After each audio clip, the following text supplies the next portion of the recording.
Et si la patience était l'arme secrète à votre disposition sur les marchés financiers?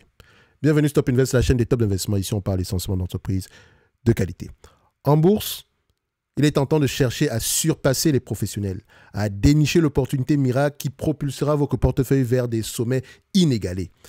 Mais laissez-moi vous confier un secret. La patience est votre allié la plus précieuse. Pourquoi? Alors, simple. Tout simplement parce que vous n'avez pas les mêmes armes que les grands fonds d'investissement. Eux disposent d'équipes d'analystes, de logiciels sophistiqués et d'un accès privilégié à l'information. Vouloir les battre sur leur propre terrain revient à se lancer dans un duel à l'épée contre un adversaire armé de canons laser. Alors, quelle est la solution? Jouer le jeu de la patience, tout simplement. C'est là que le value investing prend tout son sens. On va faire simple.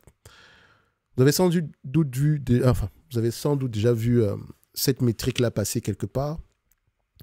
Le nombre moyen, pas le nombre moyen, mais le temps moyen de détention d'une action sur les marchés. Ici, ça c'est 2022. OK?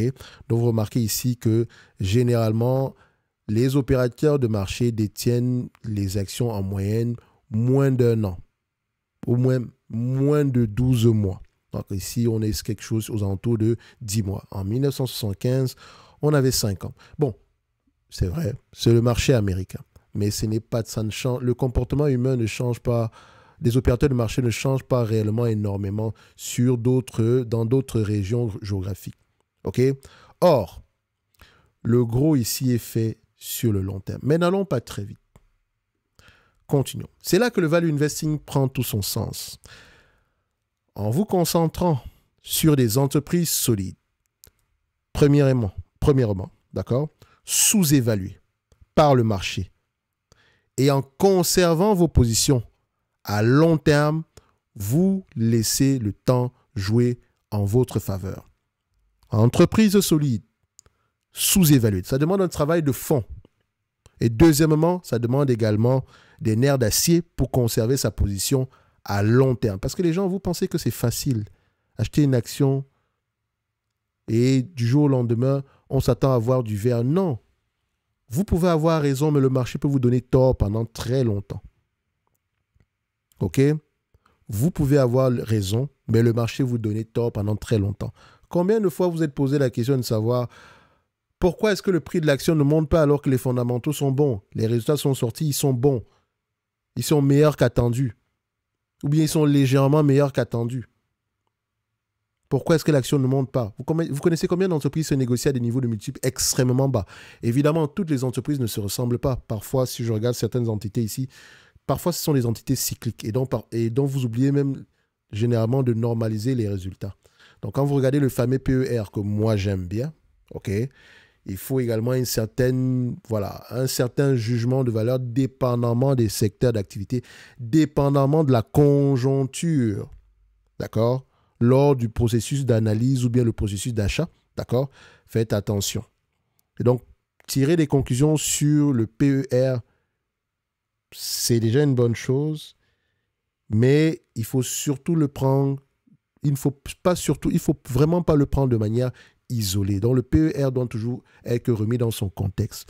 Un PER de 10 ne veut pas forcément dire qu'une entreprise est sous-évaluée, comme un PER de 100 ne veut pas forcément dire qu'une entreprise est surévaluée. Tout se passe au niveau de la solidité financière, de la sous-évaluation de l'entreprise. Et donc, ça demande ici une analyse approfondie, non seulement sur le plan quantitatif, mais surtout au-delà des chiffres.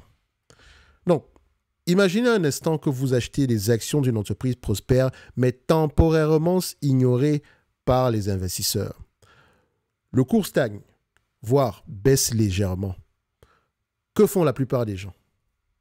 Ils paniquent et vendent, cristallisant ainsi leurs pertes. Le value investor, lui, reste serein. Il sait que la valeur intrinsèque de l'entreprise finira par se refléter dans son cours de bourse. Il attend patiemment, tel un jardinier qui laisse pousser ses fruits. Mais attention, il prend la peine d'analyser ces compagnies, les entreprises en question. L'hypothèse d'investissement de départ, tant qu'elle est toujours d'actualité, son niveau de confiance reste assez élevé lors de la détention d'une action qui ne fait pas grand-chose à court terme. Parce que je dis généralement ça. Donc, ce que je viens de vous dire précédemment ici, c'est juste une image. D'accord? Vous pouvez avoir raison, mais ce n'est pas parce que vous avez raison que le marché va forcément vous donner raison à court terme. Et donc, sur les marchés, vous achetez avant tout des entreprises. Et tant que l'entreprise en question livre la marchandise, restez juste patient, accumulez et restez tranquille. La patience, c'est l'art de savoir résister à la tentation du gain rapide. C'est accepter que la construction d'un patrimoine solide prend du temps. C'est faire confiance à sa stratégie et ne pas se laisser déstabiliser par les fluctuations du marché. Dernièrement, j'étais sur Twitter, parce que oui, j'ai un Twitter, mais j'avais commis l'erreur de donner mon Twitter à une époque, mais je préfère juste le garder juste pour moi, parce que mon Twitter, en fait, reflète à peu près la personne que je suis. C'est-à-dire, je préfère essentiellement suivre des gens qui me permettent ici de grandir intellectuellement. Donc, surtout en possession, dans tout ce qui concerne ici l'amélioration de mes connaissances en matière de stock picking, surtout en matière de quality value investing. Parce que le value investing, vous savez que je ne vois pas de la même façon que la description qu'on en fait dans les livres. Et encore même que la description qu'on en fait dans les livres ici est généralement très bonne. C'est juste qu'on a tendance à comprendre autre chose. Le value investing, ce n'est pas acheter une entreprise à un prix c'est pas acheter n'importe quelle entreprise à un prix décoté. Non. C'est surtout acheter de la qualité à bon prix. Parce qu'on mise sur quoi? Sur le fait que le marché reconnaisse la valeur de l'entité. Or, si vous achetez une entreprise qui a des bénéfices nets en décroissance, ça va être compliqué à long terme.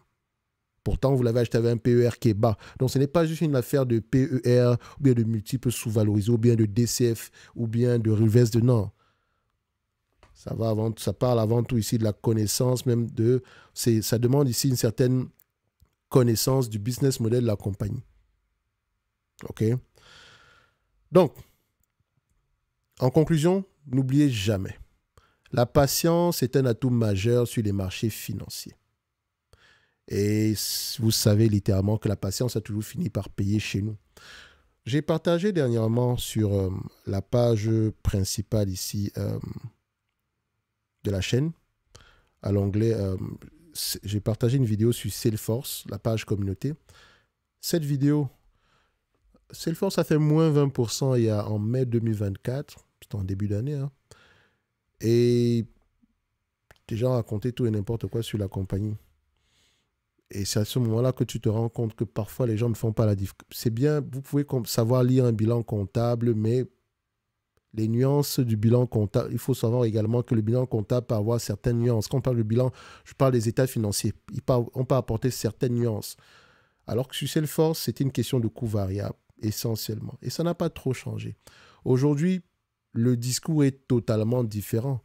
Parce que quand on regarde, et ça fait juste 1 an, 6 mois. En fait, Salesforce pourrait rester pouvait rester à ce prix-là pendant très longtemps que ça ne me dérangerait pas du tout. Tant que l'entreprise continue à livrer la marchandise. Si on prend ici du CRM, et elle reste sous-évaluée aujourd'hui, sauf que d'aucuns vont s'attacher aux 37 fois les bénéfices, ce qui est totalement faux, parce que c'est une entreprise qui peut augmenter les marges. Mais ça, c'est la confiance que moi j'ai par rapport à ce business-là. Elle a déjà prouvé par le passé. C'est ma conviction.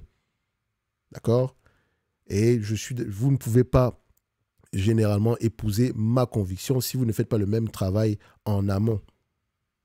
Donc Salesforce, en mai, ça ressemblait à ceci. Il y a quelques temps, la première vidéo sur Salesforce était aux alentours de $170. Ça tombait bien parce qu'à cette période-là, je montrais ce genre de choses. On était à $116. C'était déjà une bonne entreprise à ce prix-là. Oui, on était en 2022. Si vous l'avez acheté à ce prix-là en date d'aujourd'hui, vous aurez à peu près doublé votre somme de départ en moins de 2 ans. C'est exceptionnel. Nous vivons également dans un environnement où les gens pensent que faire 9%, c'est nul. Vous êtes sérieux? 9%, c'est nul? 9% sur 30 ans, c'est nul? Vous êtes sérieux? 15%, c'est nul? Faites attention. De toute façon, vous n'êtes pas là pour battre les opérateurs de marché. Vous êtes là essentiellement pour atteindre vos objectifs financiers. En tout cas, c'est comme ça que moi, je vois les choses. Et je répète jamais ici que cette chaîne est juste le reflet de ma propre philosophie d'investissement. Je ne vous demande pas d'être d'accord avec moi et encore que vous avez le droit de ne pas être d'accord. Vous avez surtout le devoir de penser par vous-même. Parce qu'ici, on parle de stock picking de manière générale. Et je vous encourage toujours à penser par vous-même. À chaque fois que vous avez essayé de penser, voilà, par, comment on dit ça, à chaque fois que vous êtes greffé sur les convictions de quelqu'un d'autre, vous avez remarqué qu'ici, que ça n'a pas très bien fonctionné. Parfois, vous pouvez avoir des coups de chance ici et là. Il y a certaines entreprises que vous pouvez posséder, que certaines personnes possèdent. Vous avez acheté parce que tel investisseur a cette entreprise dans le portefeuille. L'entreprise en question fait du moins 50 et vous restez toujours sur la compagnie parce que vous vous dites que non, vu qu'il connaît plus que moi, je vais rester dessus. Non. Vous pouvez également avoir la prétention d'avoir plus de connaissances. De toute façon, ici, il faut penser par soi-même. C'est très important. Donc, on termine juste ça. Alors, ça me fait toujours ce genre de choses-là. Voilà. Donc, la patience est un atout majeur sur les marchés financiers. Elle vous permet de contourner les obstacles, de saisir les opportunités et de construire un portefeuille solide et pérenne. Alors, respirez profondément, prenez du recul et laissez le temps faire son œuvre. Les résultats, ne vous inquiétez pas, seront au rendez-vous. Si l'entreprise est solide, si vous l'avez acheté à bon prix. Il y a deux éléments ici. Il y a deux conditions à respecter. OK? Donc, le temps finit toujours par vous donner raison. Donc, quand vous décidez d'investir sur une compagnie, si vous n'êtes pas prêt à la détenir pendant 5 ans, n'investissez juste pas du tout. Parce que si on vous avait donné en date d'aujourd'hui la possibilité d'investir uniquement sur 20 entreprises tout au long de votre vie, uniquement 20, du genre, si j'achète, je n'ai pas le droit de revendre, certains prendraient la peine d'aller regarder, d'analyser en profondeur les entités. OK? En tout cas, ce n'est que mon avis. Hein. Après, vous avez le droit de faire ce que vous voulez. Un like, un abonnement, un commentaire, ça fait toujours plaisir. Je rappelle ici que les services que je propose sont en description de la vidéo sur la page Top Invest. Et non, n'oubliez pas de vous abonner à la Top Newsletter. Je partage généralement justement ce genre de réflexion-là. D'accord? Ce n'est pas des newsletters ici où j'ai tendance ici à parler plus de philosophie d'investissement. Parce que c'est bien de parler de stock picking, c'est bien de parler de comptabilité, etc. Mais le mindset, c'est très important. Bref. Posez la question à ceux qui ont au moins 10 ans, 5 ans, ou bien qui ont déjà vécu un marché baissier. Ils vous diront, ceux qui ont commencé en 2020, 2022, vous ne le voyez pas encore. Et encore, ce n'est pas grave, bravo à vous. L'essentiel, c'est de commencer. Mais maintenant, n'oubliez pas que le chemin est long. Et il faut surtout avoir la bonne méthodologie, surtout quand vous voulez faire du stock picking. Parce qu'ici, moi, je parle juste de stock picking. Si vous n'avez pas le temps, ne faites jamais de stock picking. OK? Merci.